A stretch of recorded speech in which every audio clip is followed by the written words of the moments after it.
अपने कबीर को पढ़ा। अब हम सब मलिक मोहम्मद जायसी को पढ़ेंगे।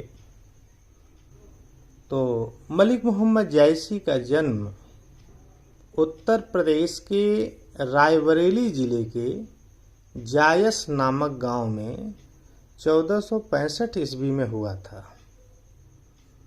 इनके बचपन का नाम मलिक सैफ मुंसफी था, किंतु वे मोहम्मद के नाम से प्रसिद्ध हुए।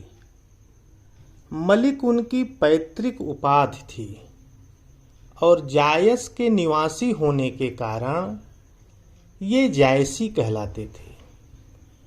खिलजी वंश के शासन में मलिक की उपाधि नवाबों को दी जाती थी।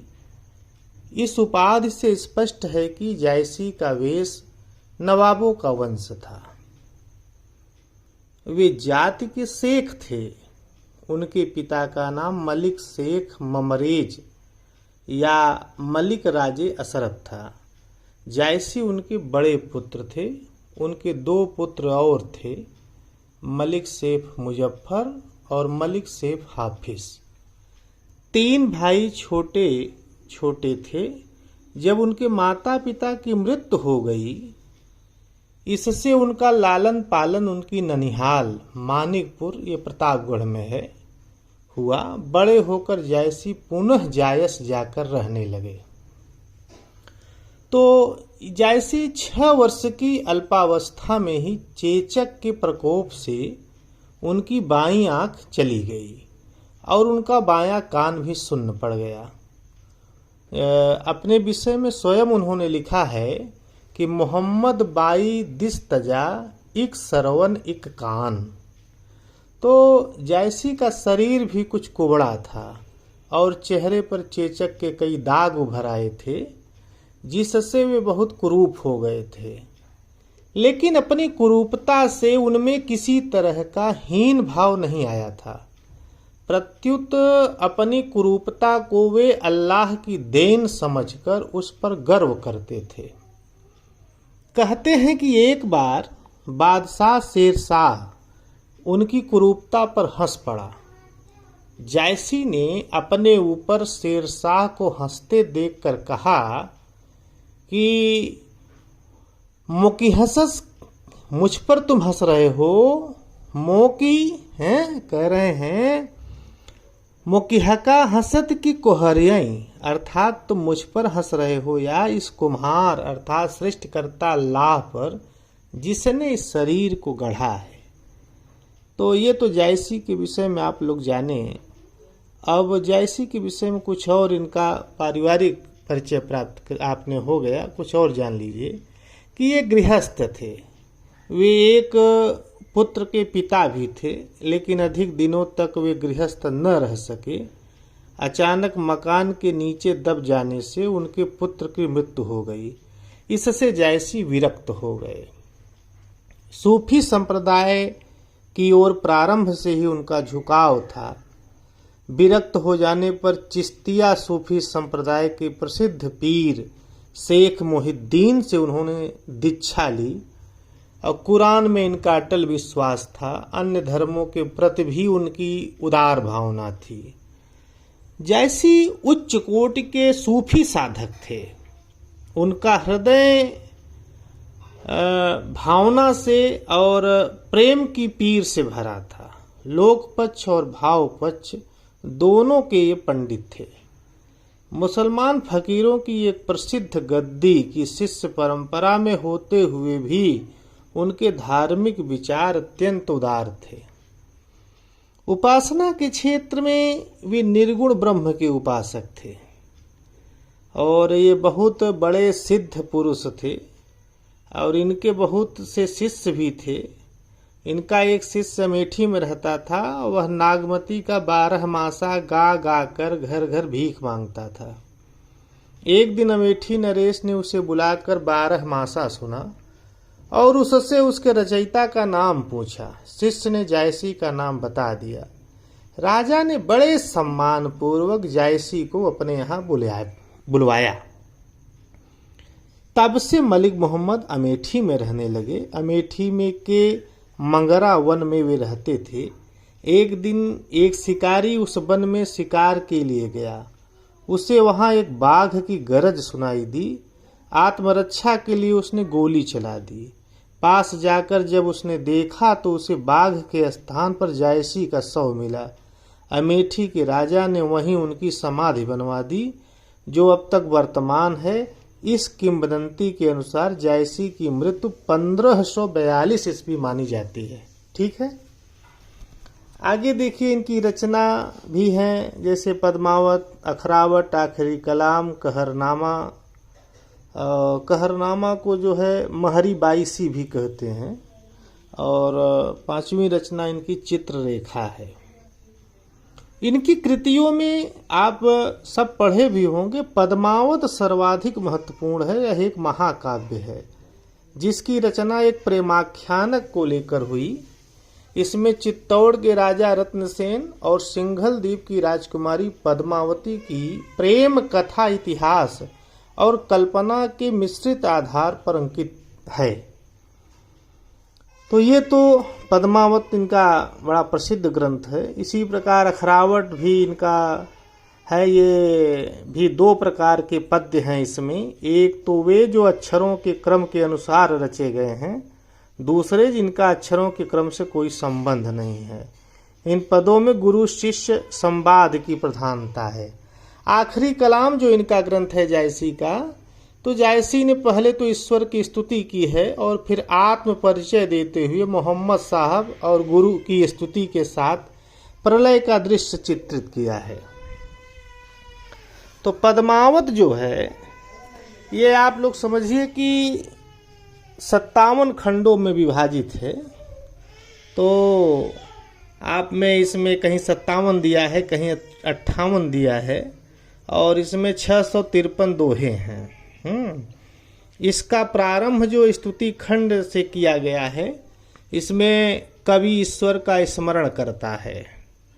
तो मूल वस्तु के अंतर्गत जायसी बतलाते हैं कि पद्मावती सिंघल द्वीप नरेश गंधर्व सेन और महारानी चंपावती की कन्या थी। थोड़ा कथा को आप लोग ध्यान से सुने तो जिससे कि ये महाकाव्य से आप पूरी भली भांति परिचित भी हो जाएंगे। थोड़ा संक्षिप्त जानकारी आप सबको हो जाएगी। तो पद्मावती सिंघल द्वीप नरेश गंधर्व सेन और महारानी चंपावती की कन्या थी और यह बहुत अप्रतिम सुंदरी थी, बुद्धिमती और सुशीला भी थी। यौवन की देहली तक पहुँचते पहुँचते पद्मावती को एक उज्ज्वल सप्तखंड का प्रासाद, प्रासाद का तात्पर्य महल है, रहने के लिए दे दिया गया। अब पद्मावती जो है उसके साथ उसकी सहेलियां भी थीं और एक हीरामन नाम का तोता सुक रहता था, उसको महापंडित भी कहते हैं। धीरे धीरे पद्मावती की अवस्था बढ़ती गई और उसका रूप वर्णन जायसी ने बहुत ही अच्छे ढंग से किया है। तो एक बार की बात थी कि हीरामन पद्मावती को यह कहकर आश्वस्त किया कि पद्मावती के लिए योग्य वर खोजेगा। गंधर्व सेन को जब यह सूचना मिली तो उसने हीरामन को मार डालने के लिए आज्ञा दे दी। पद्मावती के प्रयत्न से हीरामन के जीवन की रक्षा तो हो गई, किंतु हीरामन कंगाल हो गया। वह एक दिन पिंजड़े से निकलकर जंगल जा पहुंचा। शंका उसको कर गई, इसी कारण वो छोड़कर जंगल चला गया।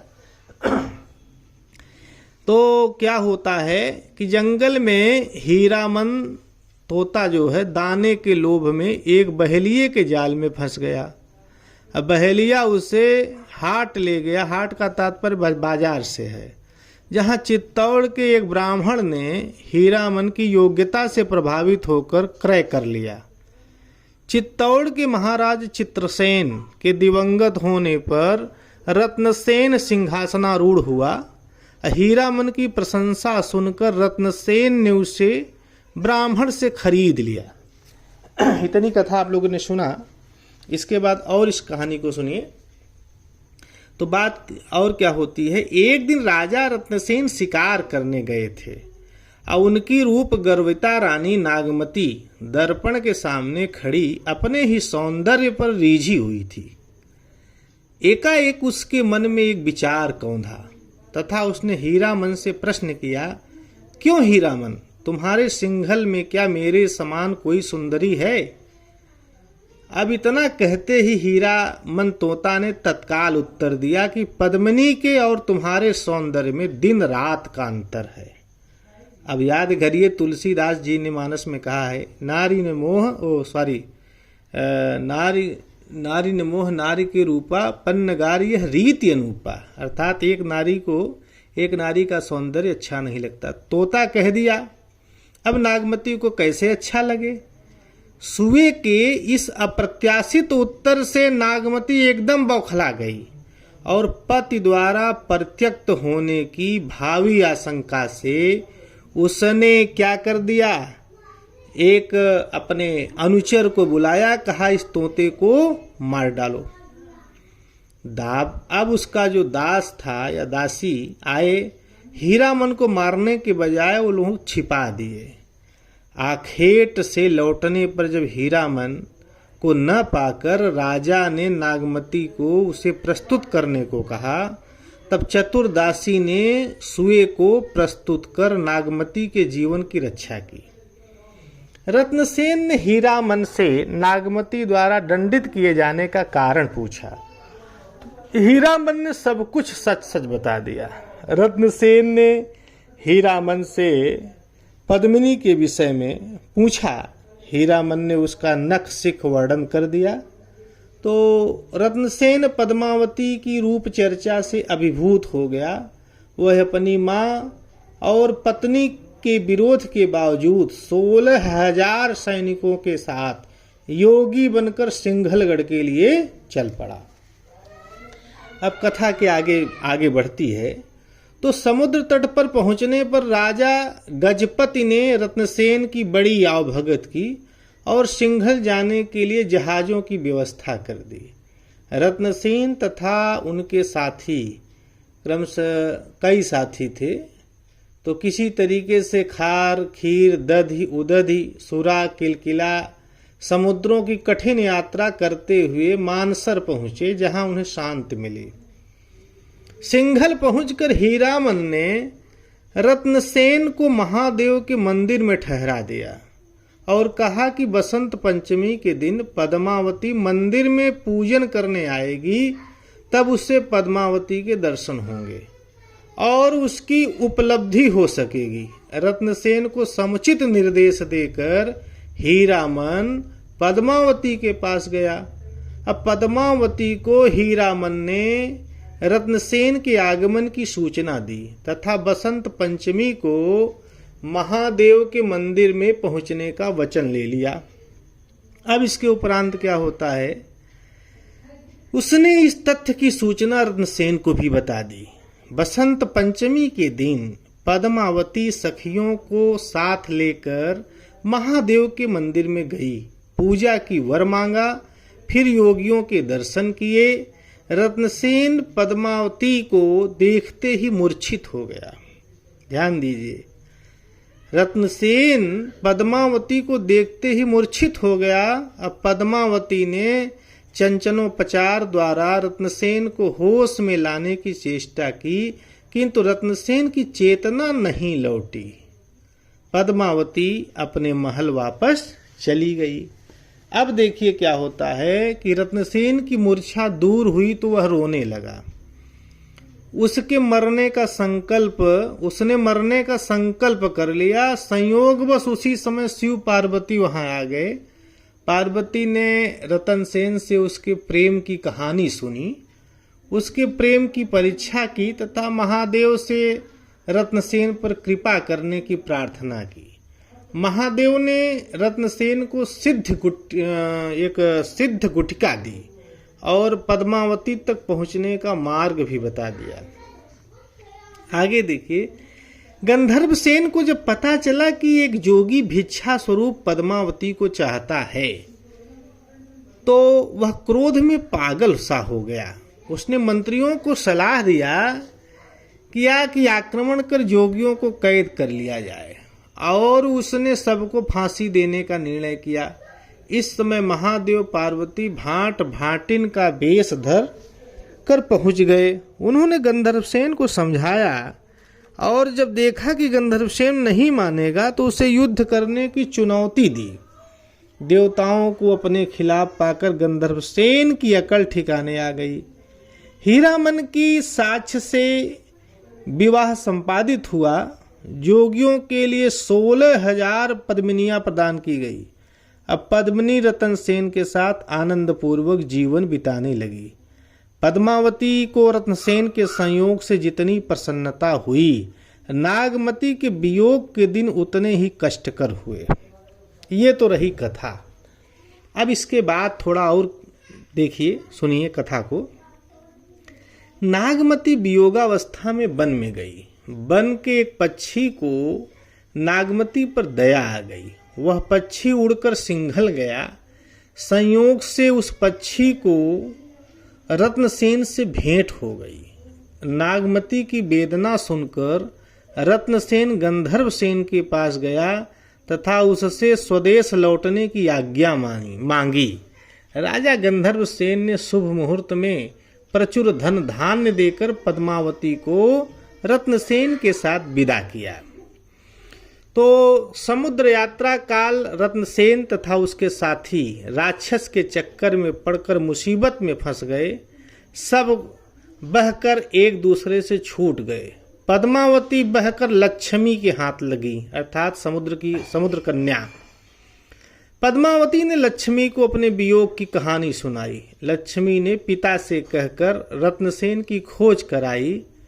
समुद्र की कृपा से जब फिर मिल गए तो समुद्र ने जाते समय रत्नसेन को 5 अमूल्य रत्न दिए। ध्यान दीजिए, प्रश्न पूछता है कि कितने अमूल्य रत्न दिए, तो 5 अमूल्य रत्न दिए।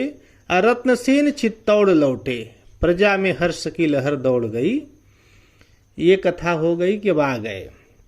इसके बाद रत्नसेन ने दान पुण्य किया। रात को नागमती से मिला। नागमती और पद्मावती परस्पर ईर्षालु हो गई एक दूसरे से। एक दिन दोनों सौतों में हाथापाई हो गई। रत्नसेन ने दोनों को समझा बुझाकर शांत किया। कुछ समय बीतने पर नागमती से नागसेन और पद्मावती से पद्मसेन पुत्र रत्न जन्मे। सब सुखपूर्वक रहने लगे। अब कथा यहाँ से मोड़ लेती है। एक दिन की बात है, दरबार लगा था। रत्नसेन ने पंडितों से पूछा कि द्वितीया कब है। राघव चेतन सहसा कह गया आज। इधर पंडितों ने कहा कल। राघव अड़ गया। यक्षिणी की सिद्धि के बल से उसने सायंकाल सबको द्वितीया के चंद्र का दर्शन करा दिया। लेकिन दूसरे दिन द्वितीया थी। चांद निकला। राघव झूठा सिद्ध हुआ। रत्नसेन ने उसे देश से निकाल दे डाला। राघव को शांत रखने के लिए पद्मावती ने झरोखे से उसे अपना कंगन प्रदान किया। तो राघव पद्मावती के रूप पर आसक्त होकर भावावेश में बेसुध हो गया। सखियों ने राघव का उपचार किया और उसे चैतन्य लाभ किया। राघव चेतन के मन में रत्नसेन से प्रतिशोध लेने की भावना उपजी और वह दिल्ली गया तो किससे मिला? अलाउद्दीन से मिला। उससे पद्मावती के रूप का वर्णन किया तथा चित्तौड़ पर आक्रमण करने को उकसाया। अलाउद्दीन ने रत्नसेन को पत्र भेजकर पद्मावती को मांगा।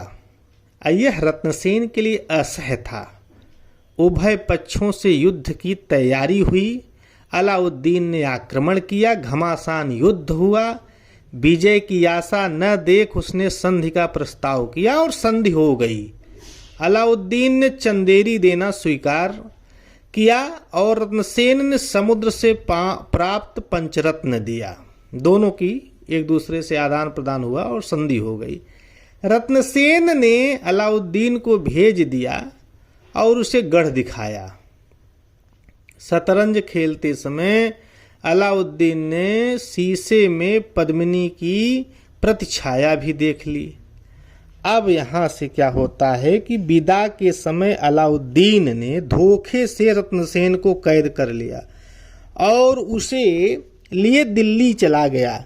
चित्तौड़ में कोहराम मच गया।